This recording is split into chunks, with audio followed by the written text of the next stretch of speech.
ڕوومەوە خانەقینیەکان وەک یەکێتیەکان لە بەردەم مەڵبەندی هەشتی خانەقین وسایمەن کە دووبارە یاد سەرۆک مام جەلال خوافی بکەدەوە 30 ساڵێک کە کوچی داوی کردیە وەک یەکەم ڕئیس کورد لە عێراقی تازەبی و مەش داواکاری لە یەکێتیەکانیش خانەقین هەر لەسەر ڕێبازی مام جەلال بمینن. ئیمێش وەکو یەکەتیەکان ئەمڕۆ بەرامبەری مەڵبەندی خانەقین وسیامن بۆ پاکی گیانی مام جەلال. بەڕاستی مام جەلال پیاوێکی کەموێنە بوو لە شەرقە ئەوسەتا و لە عێراقە بە تایبەت لە ناو سیاسەتە و لە هەموو بوارەکانی حیاتە.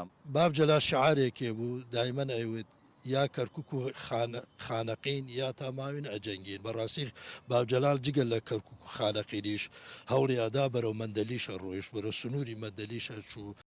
بەڕاستی هەر خۆی مام جەلال هەروەکو مام جەلال پەیوەندێکی زۆر باشی هەبووە لەگەڵ سەرجەم سەرکردە سیاسیەکانی سوننە و شیعە هەر لە پێشی ڕاپەڕین و لەگەڵ ڕاپەڕین و لە دوای ئازادی 2023 لە بەغدا علاقاتێکی زۆر نایابی هەبووە لەگەڵ سەرکردە سیاسیەکان و بەڵکو بەرپرسە ئاینیەکانیشەوە. مام جەلال وەکو کەسێک کە لەگەڵ ئەم خەڵکە ژیاوە نەبڕانە بووە لە دابوو نەڕیتی کۆمەڵانی خەڵکی دانیشتوانی عێراق ئاگدار بوو کە عەرەب چۆن کورد تورکمان و ئەوانە تەواو دابوو نەڕیتی ئەو خەڵکەیە ئەزانی.